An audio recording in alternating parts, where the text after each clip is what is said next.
लोगो मोनलायबाय दाख्लै ओरै जादों फंबायना टाइमबो होनो हायाखै ओरैबायदि क्राउड अ माय गड ओमफ्राय आंना उदै बुख्रबबाय फारसेथिं बाइक गाज्रि जाबाय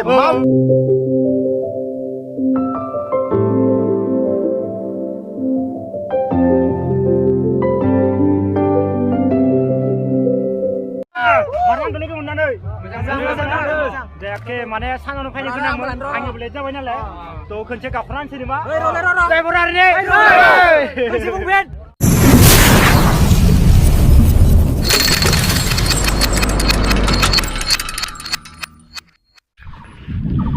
ओके गाइस नोंथांमोनाथ' मिथिखाबाय दिनै आं मायाव थांनो नागिरदों आङो दाख्लैनि भिडिअबो बुंखादोंमोन गाइस आं माने जोंनि बे तामुलपुराव साहित्य सभा जाबाय थादोंना गाइस इयाव आं माने 2 तारिख 3 तारिख इदि गोदोयाव माने थांगोन होन्दोंमोन नालाय थ' गाइस माने दिनै थांनोसै आरोना गाइस इनिफ्राय दा टाइमा माने 2ता जाबाय 3तायानो जासिगोन ओमफ्राय आं दा गामिनि लामायाव दङ ओमफ्राय माने दा आंखौ लोगो सासे लांनो फैदो आरोना गाइस थ' आंनिया माने गारि गैया ना गोबाङानो मिथिखादों आंहा गारिया माने एसे प्रब्लेम गाज्रि जानानै दङ ना नोंथांमोना माने प्रब्लेम जाना दङ ना गोबाङानो मिथिखायो दै इनिफ्राय दा आङो थांनोसै नायनोसै गाइस सोरखौ लोगो मोनो जुदि नोंथांमोना जुदि लोगो मोनोबा माथो होगोन होननानै आं आसा खालामबाय रहन लांनो फैदो जोंना लोगोआ थ' हेल' रोहित भाई हेल' गाइस थ' आगोलावबो नुदो दे गाइस नोंथांमोना आंनि भिडिअआव जोंना ब्र'आ बया मोजां आरोना आंदो बया मोजां फैबाय थायो लिंबाबो बया मोजां दोस्त मेरे प्यारे दोस्त बहुत अच्छा फाइनली मिल गया मतलब वो बहुत दिन से मिलने के लिए कोशिश कर रहा था आज मिल गया बहुत दिन अभी हम जाने वाला है साहित्य सभा में ओके कुतु बाय बाय बाय बाय बाय थाथ'दो दे थांनोसै दे आङो दे अके थ' गाइस दा जों माने थांलांसै आरोना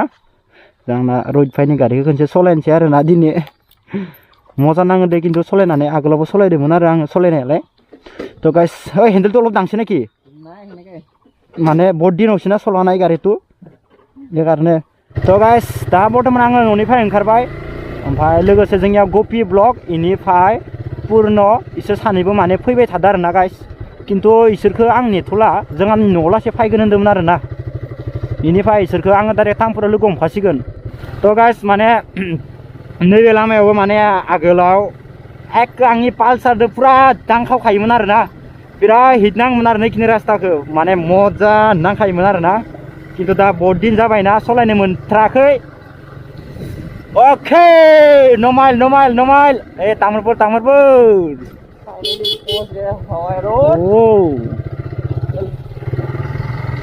थ' गाइस माने आं तामुलपुराव लासै माने ब्र'खौ दोननो होदोंमोन आरोना दा दोनफैबाय थरबि पुरा थरबि मैं फाले उलाम जय बजरंग बली की नामा जाबि भालके जाबि दे थ' गाइस आं इयाव दसे खमाय ब्र'खौ नेदोंमोन ओमफ्राय दा ब्र'आ जोंनिया मोनफैबाय नोंथांमोना नायनो हागोन नै अमित ब्लग हेन्डसेट ब्र' मोजांबा मोजां अके जोबोद मोजां नांदों लोगो मोना थ' गाइस ओइथिंगालै गेट बनायदो दे जोङो ओइथिंगालैसो थांगोन नागोरजुलिनि लामा ओमफ्राय इयाव नायनो हागोन नोंथांमोना नागोरजुलिया दोङो 15 किल'मिटार ओमफ्राय पानियारिया दोङो 43 किल'मिटार अदालगुरिया 62 किल'मिटार दा ओइथिंगालै थांलांसै गाइस अके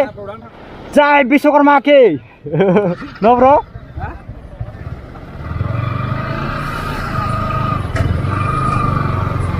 ओके गाइस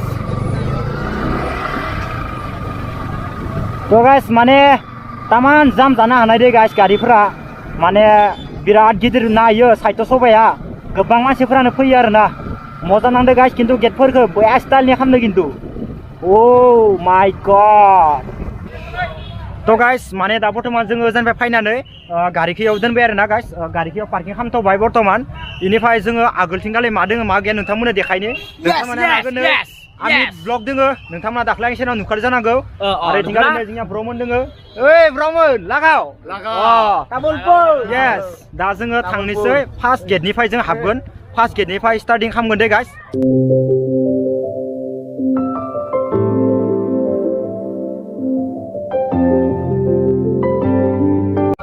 गोबां मानसि गाइस माने इदि गोदै आरो माथो साथोफोरखौ माबायदि खोनायो मिथिया गाइस खिन्थु गोबां मानसि जाना दङ आरो नोंथांमोना नायनो हागोन नै आंनि सेराव होखाव नैथिं फै मारै नांदों लोगो मोननानै मोजां नांदों ना अके थ' जोंना ब्र'आ मोनसे मिउजिक ना मा होनोमोन मिउजिक मोनसे अर जोंब्लावनाय खिथागोन फैसा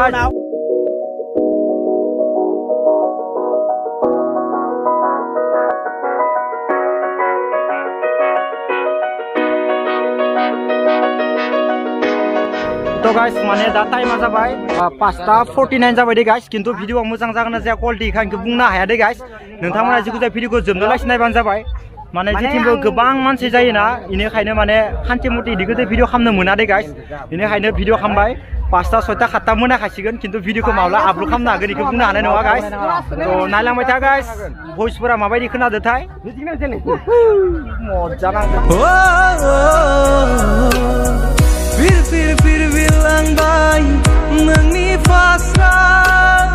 क्लाब क्लिपजों क्लाबबाय नोंनि गहेना नोंनि हायना गोनां नैबेखिनिखौ मोजां नांदों आरोना लामा सामा इदिखौथ' स्टाइलनि खालामना दोनदो गोबां मानसि दङ गाइस किन्तु गोसो बायदि माने इदिखौथ' भिडिअ खालामनो मोनाखै आरोना बेनिखायनो माने भइसफोरा एसे बोरैबा खोनाबा नोंथांमोना निमाबानो जाबाय ओमफ्राय आगोलावबो दोङो आगोलाव ओमफ्राय मोननैसो माने खेलानि मोसानायनि इदिखौथ' फेसन शो दों खोमा हराव किन्तु हराव लासै थानाय जागोन जाया इखौ बुंनो हानाय नङा नंगौ नङा बिखा फान्दा मिनिहां नों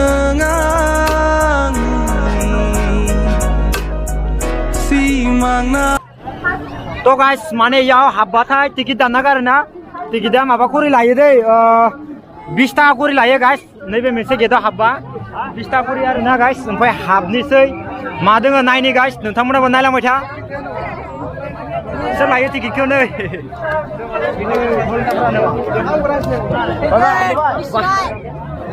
हाबजासिगोन ना मोजांबा हाबिनि र' एसे दे अके गाइस 20 टाकानि लाना फैबाय टिकेट नायनोसै मा दोङो मा गैया मोजां दाखोफैदो नामा नायना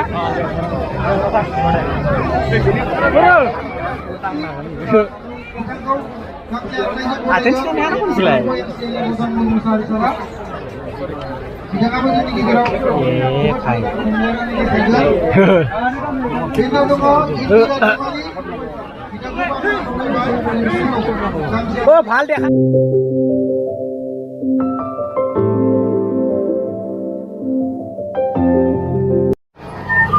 तो गाइस दाबोथ' माने आङो ब्रह्मनखौ लोगो मोनबाय इयाव नोंथांमोन नायनो हागोन नै तो मारना ब्रह्म लोगो मोननानै एकदम बरिया मोजां नांदों ना जोबोद मोजां नांदों आरोना गाइस माथो होनायनि थाखाय जोबोद मोजां नांदों हेलो आदा मा खबर Oh my god माथो ब्लगार गोजा फैबाय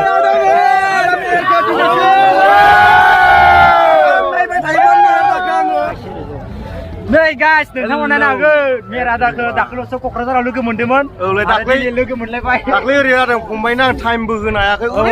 जेबो नङा क्राउड अ माय गड ओमफ्राय आंना उदै बुख्रबबाय फारसेथिं बाइक गाज्रि जाबाय मा बुंबावनो कनफिउज जाबाय आं ओमफ्राय ओरैबो सानानै आङो टाइम होनो हायासै रावनोबो गाज्रि मोननाङा दे गाज्रि मोना जोबोद मोजां नांदों आं गोबाङानो मिथिदों आंनि प्रब्लेमखौहाय मिथिदों ओमफ्राय फंबायखौ बिराद सापर्ट होदों बिराद खस्थ' खालामबाय थेंक इउ ब्र थेंक इउ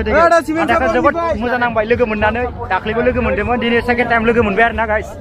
तो गाइस दाबोथ' माने आङो ब्रह्मनखौ लोगो मोनबाय हरावसो मारनांगौ लोगो मोननानै जायाखै माने सानावनो फैनो गोनांमोन आंनिबो लेट जाबाय नालाय तो खनसे गाबफ्रानोसै नामा जय बरानि जय बरानि जय तामुलपुरनि मा थांगौमोन न' दे गाबोन लोगो मोनगोन दे न' गासैबो थांदों थां दे माला ब्र' फार्स्ट नाम सानाव फैनाय जाबाय मोजां दं फैदो नोंसोरबो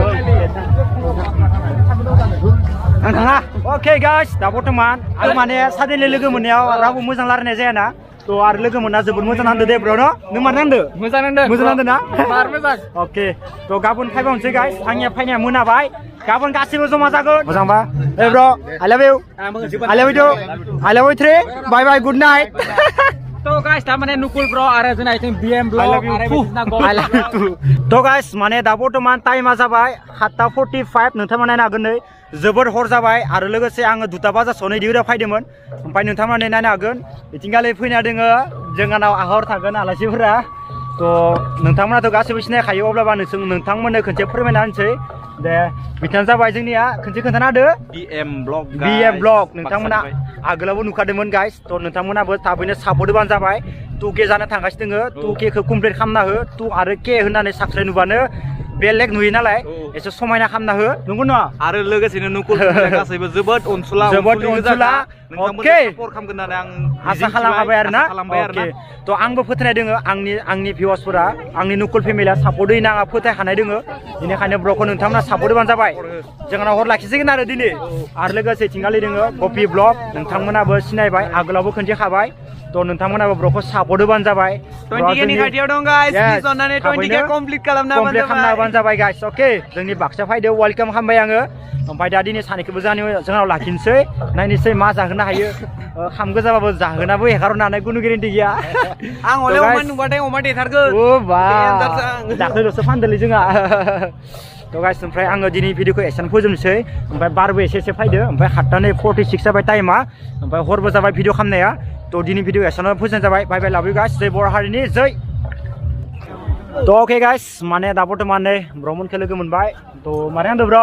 मोजां नांदो ना अके आरो नै थिंबो ब्र' फै मारै नांदो लोगो मोननानै मोजां नांदो ना थ' गाइस माने इयाव हाबा खालामना होयो दे गाइस जाला माला थांजाया ब्र'मोनखौ लोगो मोनबाय